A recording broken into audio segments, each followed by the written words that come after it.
नहीं चाचा।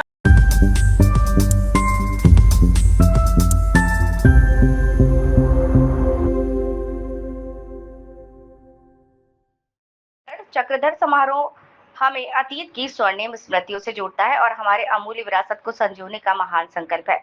महाराजा चक्रधर सिंह ने कला और संस्कृति की नई पीढ़ी तक पहुंचाने का जो सपना रायगढ़ की धरती से देखा था, ये उत्सव उस स्वप्न का प्रतीक है।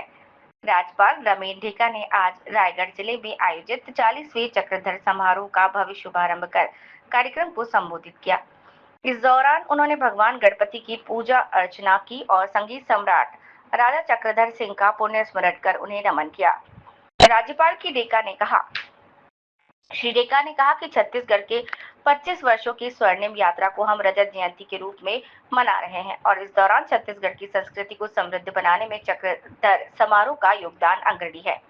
श्री डेका ने कहा कि असम और छत्तीसगढ़ में बहुत गहरा संबंध है और ब्रिटिश काल में इसे प्रदेश से लोग आसाम गए थे। साहित्य और कला के संरक्षण के जो प्रयास असम में किए गए, वही प्रयास महाराज चक्रधर ने रायगढ़ की धरती पर किए। राज्यपाल ने कहा कि रायगढ़ की धरती भारतीय शास्त्रीय कला और संस्कृति की अनमोल धरोहर है। महाराजा चक्रधर सिंह ने कथक नृत्य को नई ऊंचाइयां दी और अपनी रचनाओं नर्तन, सर्वस्व, तालतोय, निधि और राग रत्न मंजूषा के माध्यम से संगीत और नृत्य को नई दिशा दी। साथ ही साथ राज्यपाल ने कहा कि रायगढ़ का नाम लेते ही हमारे मन में संगीत की मिठास, नृत्य की लय और कला के रंग दिखाई देते हैं। यही वो धरती है जहां बिस्मिल्लाह खां की शहनाई, हरिप्रसाद चौरसिया की बांसुरी और पंडित जसराज सहित साहित्य जगत की महान विभूतियों के सुर गूंजते रहे हैं। 40वें चक्रधर समारोह के शुभारंभ अवसर पर केंद्रीय संस्कृति और पर्यटन मंत्री श्री गजेंद्र सिंह शेखावत ने कहा कि भारतीय संस्कृति की सबसे बड़ी ताकत उसकी विविधता में एकता है।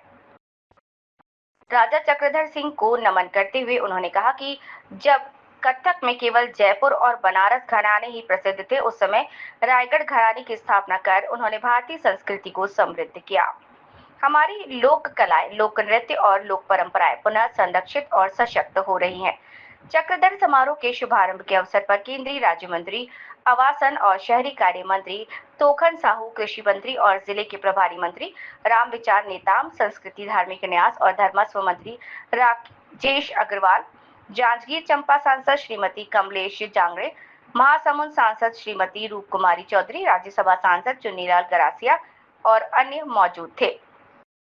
वहीं समारोह में पहले दिन मंच सुविख्यात कवि कुमार विश्वास ने अपने चित परिचित अंदाज में बेहतरीन कविताओं की प्रस्तुति दी। वहीं सुप्रसिद्ध कथक नृतक राजेंद्र गंगानी ने अपने मनमोहक नृत्य प्रदर्शन से दर्शकों को मंत्रमुग्ध कर दिया। इस भारत को एकता के सूत्र में बांधने वाले जो विभिन्न तत्व हैं, तंतु हैं, उनमें से हमारी संस्कृति, हमारे लोक रंग, हमारे लोक नृत्य और हमारे लोक वादन और गायन भी उसका हिस्सा है।